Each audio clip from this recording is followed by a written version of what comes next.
লক্ষ কোটি কোটি ধন্যবাদ জানাই আর ঈশ্বর মণ্ডলী আদমি ভয়ঙ্কর মানুষের থেকে নমস্কার জানাই। তো পরমেশ্বর পিতাজি নিরাকারকে দেখতে পাই, এই যে সাক্ষী হলো, তো কে সাক্ষী? এই যে সাক্ষীর কাউকে কি দাদা ভাই দিদি ভাই তুমি বললো যে তুমি এই সাক্ষী দাও ওই সাক্ষী দাও? কি আমরা যিশুগুরুর নাম থেকে পিতাকে ডাকতে চাহাত করতে প্রার্থনা করতে পিতা আমাদেরকে সকল কাজ আশা কামনা পূরণ করে দিল। তো কি বিশ্বাস রাখতে হবে, ধৈর্য ধরতে হবে। বিশেষ করে ধৈর্য যদি না ধরি, না বিশ্বাস করি, না ঈশ্বরকে প্রেম করে ডাকি, আমরা কোনো দিকে লাভ পাবো নি। তো যিশুগুরু কী করছিল? পরমেশ্বর পিতা যিশুকে 10টা আজ্ঞা দিয়েছিল, আমাদেরকে কি 2টা আজ্ঞা দিচ্ছে, প্রতিবেশীকে প্রেম করো, ঈশ্বরকে প্রেম করো। ঈশ্বরকে তো দেখতে পাইনি, কী করে প্রেম করবো? না, ঈশ্বরের সমস্ত আজ্ঞা পালন করো।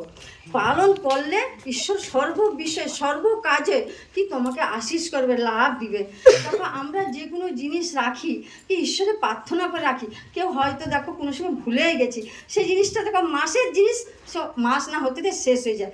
যখন যিশুগুরুর নাম থেকে পরমেশ্বর পিতাকে ভাত দিব, সেই জিনিসটা দেখো সেই 1 মাসের জিনিস 2 মাসে হয়ে যেতে পারে, 2 মাসের জিনিস 3 মাসে হয়ে যায়। আর যখনই না ভাত দিচ্ছি সেই জিনিস কি আমাদের কি কমতি পড়ে যাচ্ছে। একজন দিদিভাই বলতেছে যে আমাদের মুড়ি আনি তো কম মুড়ি আনি তো তাড়াতাড়ি শেষ হয়ে যায়, তো তুমি বেশি করে আনো তো মুড়ি যাতে না শীঘ্র শেষ হয়। তো সে দিদিভাই মুড়িটা আনলো, তো সে কিন্তু ধন্যবাদ দেয়নি, রাখলো। বলে ধন্যবাদ দেয়নি কি আমার ভুল হয়ে গেলো রাখলি? তো তার মুড়িটা 1 দিন আর 2 দিন হয়তো 5 কিলো মুড়ি শেষ। তখন দাদাভাইকে ফোন করলো, দাদাভাই আমাদের এই মুড়িটা কী হলো?